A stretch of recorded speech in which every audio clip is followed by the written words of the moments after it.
बच्चों आज हम लोग पढ़ते हैं गोदोहन की विधियां क्या होती हैं कि कितने प्रकार से हम लोग गाय को या भैंस को दूहते हैं। तो हम जानते हैं मुख्य रूप से हमारी दो प्रकार की विधियां होती हैं, एक होती है हस्त दोहन और दूसरी होती है मशीन द्वारा दोहन। तो हस्त दोहन जानते हैं समान रूप से आप गाँव में हर जगह प्रयोग किया जाता है। इसमें मुख्य हस्त दोहन जो होती है हमारी तीन प्रकार की होती हैं। एक होती है अंगूठा दबाकर दोहन, दूसरा होता है चुटकी द्वारा दोहन और तीसरा जो होता है पूर्ण हस्त विधि द्वारा दोहन, जिसको फुल हैंड मेथड भी कहते हैं या फिस्टिंग मेथड कहते हैं। तो ये हमारी हो गई। दूसरी होती है मशीन द्वारा दोहन। तो देखिए हम लोग एक एक बारे में थोड़ा डिस्कस कर लेते हैं। तो ये हमारी नंबर 1 पर है हस्त दोहन।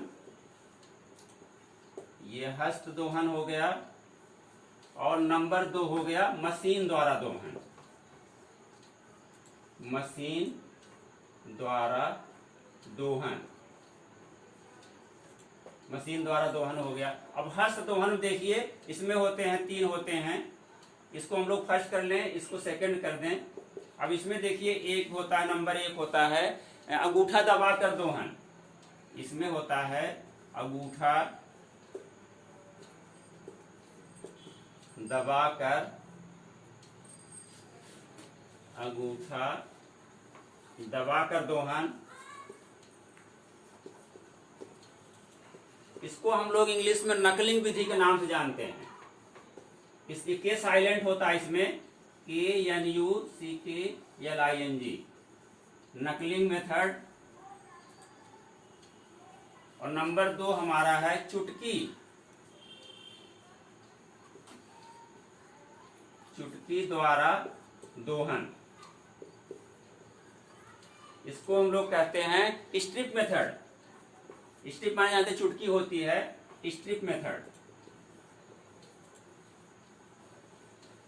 स्ट्रिप मेथड है। और नंबर 3 हमारा पूर्ण हस्त दोहन, पूर्ण हस्त दोहन।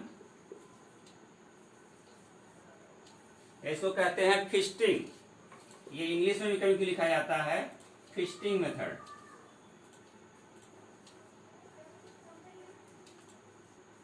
फिस्टिंग मेथड या पूर्ण हस्त विधि कहते हैं इसको, फुल हैंड मेथड के नाम से भी जानते हैं। तो देखिए हमारा नंबर 1 है हस्त दोहन में अंगूठा दबाकर दोहन या नकलिंग मेथड। इसमें क्या होता है जानते हैं, जो हमारी गाय या भैंस होती हैं उसका जो थन होता है वो, उसको हम लोग क्या करते हैं, ये 4 अंगुलियों अंगूठा जो होता है, जैसे हमारा सपोज दैट ये थन है, इसको हम लोग ये हाथ पकड़ने के बाद अंगूठा यहाँ पर दबाते हैं, इसके थन पर यहाँ दबा करके हम लोग खींचते रहते हैं, खींच करके दोहन करते हैं। इससे क्या, दोहन करने से क्या होता है, उसका थन जो होता है बहुत प्रभावित होता है, पशु को बहुत कष्ट भी होता है। तो दोहन विधि ऐसी होनी चाहिए जिससे पशु को ये आभास हो कि उसका बच्चा दूध पी रहा हो।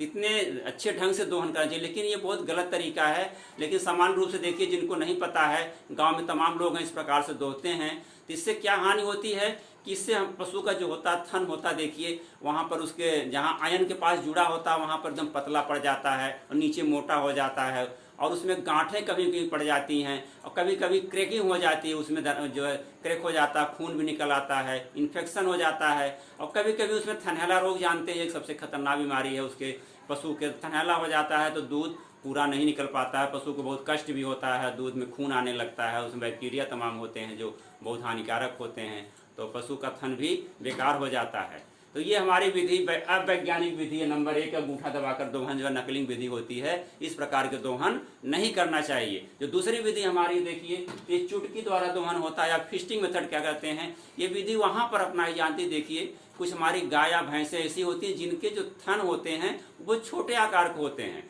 तो उसकी वजह से क्या होता है, देखिए गायों में होते हैं तो कुछ ऐसी नस्लें हैं जिनके छोटे छोटे थन होते हैं, तो हम लोग उसको पूर्ण हस्त मूठे में नहीं बांध सकते हैं, तो उसको क्या करते हैं चुटकी, या जिससे हमारा सपोज दैट ये थन है तो 2 अंगुलियां और ये अंगूठे से इसको इस तरह से 2 अंगुलियां अंगूठे से इसको हम लोग यूँ पकड़ करके इसको हल्का से प्रेस करते रहते हैं, और प्रेस करने से क्या होगा कि दूध जो होता है हमारे बर्तन में धीरे धीरे गिरता रहता है। तो ये भी वैज्ञानिक विधि नहीं, लेकिन ये उन पशुओं के लिए ही उपयोगी है जिनके थन छोटे होते हैं, इससे ही पशुओं को कष्ट होता है, क्योंकि हम लोग यहाँ पर प्रेस करते हैं, उसको प्रेस नहीं इतना होना चाहिए, इस तरह से उसको भी थोड़ा जो होता है कष्ट फील होता है। तो ये केवल छोटे थन वालों पशुओं के लिए ही उपयोगी होती है।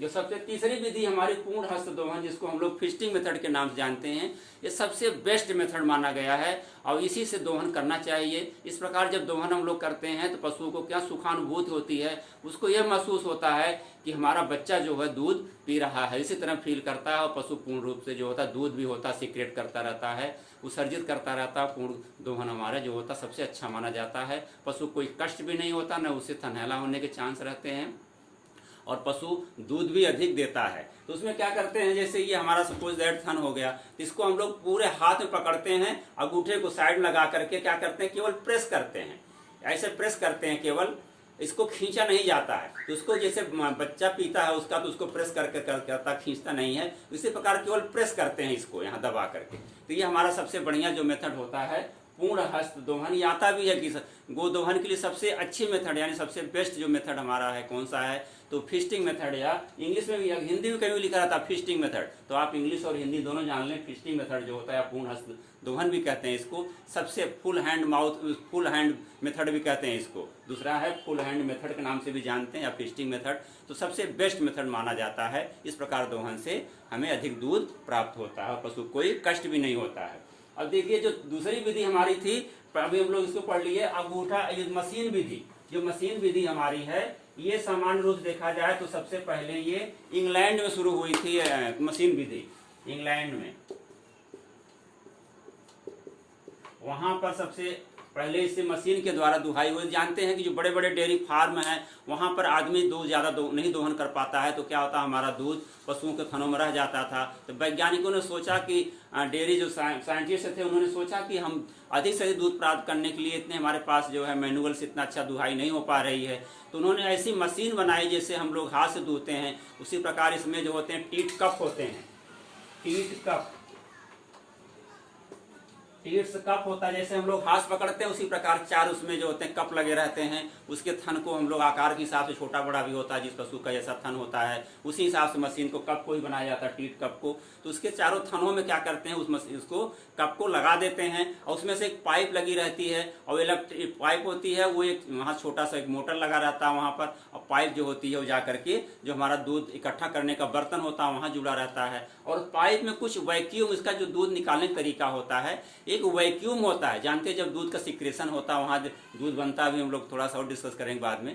तो वहाँ बनने के बाद जो होता है एलुविलस में बनता है, वहाँ से बनने के बाद जब वहाँ सिस्टम में इकट्ठा होता है, फिर आकर के यहाँ से जो होता है इंस्पेक्टर जो होती हैं हमारे थन के, देखिए जो मसल्स होती हैं वहाँ पर आकर के फिर हम लोग प्रेस करते हैं, दूध निकलता है। उसी प्रकार ये जो होती मशीन जो टीट्स कप होता है, ये वहाँ पर उसको हल्का सा ग्रिप किया रहता है और आगे वैक्यूम होता है। वैक्यूम होने की वजह से क्या होता है, दूध का सिक्रीशन होने लगता है और लगातार होता रहता है। इसमें सावधानी ये रखी जाती है मशीन में कि अगर इसको देर तक हो गया, जिसे समय पर आप ध्यान वहाँ पर दुहाई करते हैं तो उस पर बहुत ध्यान देना पड़ता है। अगर उसमें देर हो गया तो कभी कभी होता है कि पशु के ब्लड भी उसमें आने लगते हैं और पशु को बहुत बाद में कष्ट भी हो सकता है, उसका थन डिस्टर्ब भी हो सकता है, उसमें क्रैक भी हो सकता है। इसीलिए दूध दूहते समय ये ध्यान रख, मशीन से दूध उसमें ध्यान रखा जाता है। इसमें भी कई प्रकार की होती हैं, जैसे सिंगल यूनिट होती है और डबल यूनिट होती है, ट्रिपल यूनिट होती है कि एक साथ हम लोग 2 गाय को भी दूह सकते हैं, 3 गाय को भी दूह सकते हैं। तो हम लोग तैयार करते रहते हैं, जैसे एक गाय को लगा दिए पहले तो उसको दूहने लगे, दूसरे को हल्का सा हाथ सहला कर जैसे करते हैं, स्टिमुलेट हो जाती है,